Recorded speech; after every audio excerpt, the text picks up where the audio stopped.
Hey there, this is Laura Workala with Sewing Genius on YouTube. I'll just put that aside. I have just installed a Ditto system, which is a pattern projection system in my shop, in my sewing school, and I'm now in Ashland, Wisconsin. I used to be in Arlington, Massachusetts. So anyway, this top is my practice top for my first garment that I made from doing the Ditto system. It's called the Cecil top, and I'm doing the hem right now. And I just wanted to show you how to do this hem because it actually comes up at an angle right here, okay? And so I had actually sewn the side seam and serged it, not really thinking too far ahead to the hem and the shape of it. And so then I had to undo a little bit of the seam and a little bit of the serging so that I could then fold up this hem. Now, whenever you have, this is a 5/8 inch narrow hem. Whenever you have a hem like that, you fold it up 5/8, press it, and then tuck it in. Now, because this is an outside curve, this is longer than where you're gonna fold it up to. So it's always gonna be wavy, and you need to control that somehow. So what I did is that since this is a cotton lawn, and it's very soft, all I did was I sewed a line of basting and it shrunk it a little bit already. And I only did it in the curved area, the outer curved area here.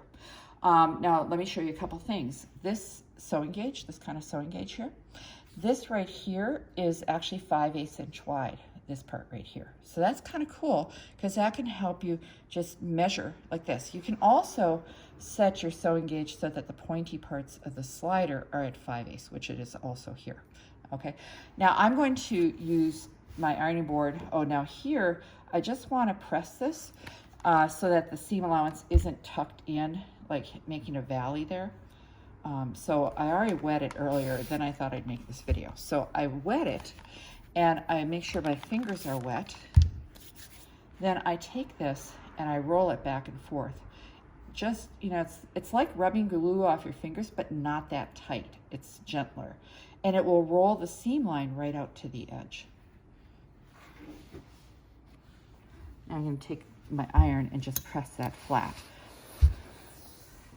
That's a gravity feed iron. They're awesome. If you have a place you can hang a tank of water up on the wall, I highly recommend it. Okay, so what I want to do here, I already prepped the rest of the hem here, and then I thought I'd do this video. I'm going to fold this up 5/8 of an inch and hold it in place with pins. So I'm going to measure this right here.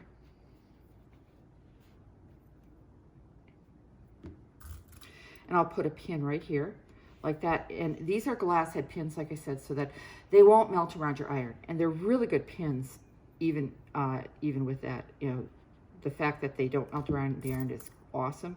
But you have to make sure you get the right Glasshead pins because there are quite a few different ones. These are 1 3/8 inches long. They're the extra fine.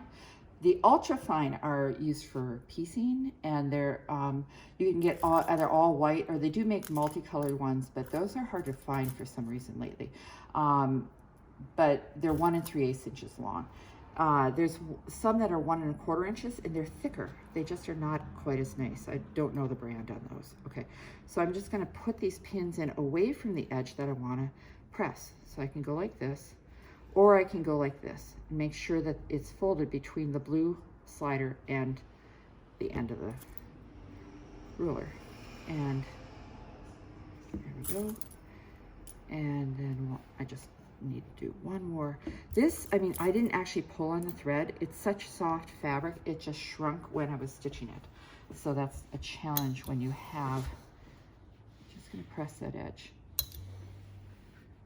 There we go. Okay, now way over here, I'm going to do it so that ultimately I will, once this is rolled and this is rolled and they're sewn, I'm going to just sew across to the bottom here and backstitch, and that's how that hem is going to be finished at that line. Most shirts have a shirt tail hem, which it curves up to the seam, it comes down like that.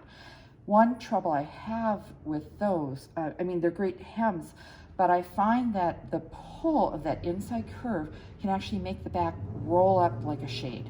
I'm actually wearing a blouse that's starting to roll up because what I do on those, I use bias tape.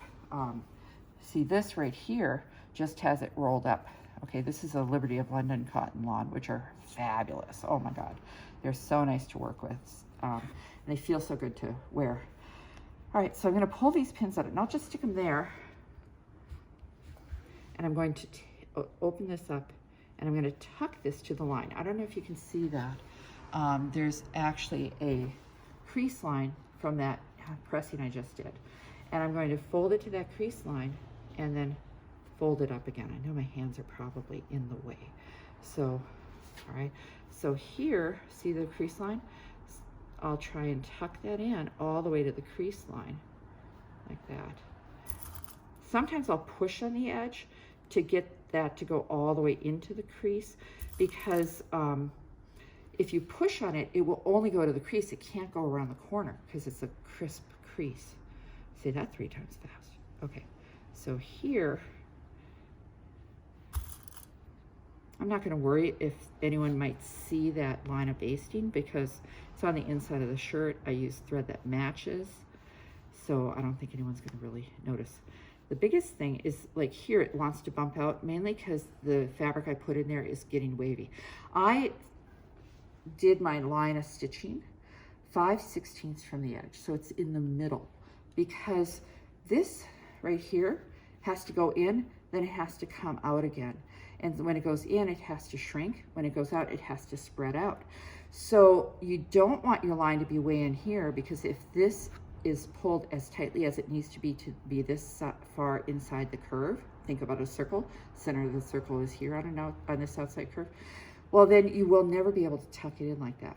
So I try to do that line at 5/16 of an inch, which is half of 5/8. Okay, so now here, if I have a little trouble with this going in all the way, I can take the tip of my pin and just barely catch it on that layer inside and push on it.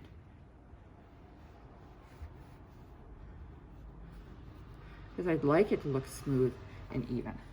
And then I can probably just, oh, I've got my scissors right here. It's very helpful to have scissors hanging around your neck, because you always need them, you know, everywhere you go. And these are just, you know, simple, blunt pointed scissors that I found, so I don't snag my shirt and I don't accidentally cut fabric or things that I don't want. That wants to bump out. So I am going to take and go like this and push this in like that. And I'll put a pin in there, and then I will tuck that in. You see how nicely that works? That's a technique I learned from doing needle turn applique, because you use the tip of the needle to turn in your edge. Now I'll just take and press. You should just lift and press. The steam on a gravity feed will last for 5 to 7 seconds. See, it's still steaming, which is awesome. Then I can pull these out. And since I have the bulk of my fabric to my left when I sew, and if I want to put my pins in parallel to the edge, I want them pointing this way so I can pull them out toward me as I sew. So I can go like that and put my pin in like that, and then like that. I'm right-handed, so I know my hand's probably getting in the way, but I'm sure you can tell what I'm doing. I actually stab this into the ironing board a little bit, then I'll lift up and the fabric will come with the pin, and then I'll go like this, and then I'm going to take this, I'm ready to take this to the sewing machine. I haven't decided yet. I think I will probably sew all the way to the front edge with this, because I think it will hold this facing down better. And the last thing I need to do is the buttons and buttonholes, and I found some nice mother of pearl buttons in my stash that I think will work out really nicely. And so anyway, I hope that's helpful for you when it comes to doing a curved hem, a narrow hem on the bottom of your blouse or shirt. Thank you.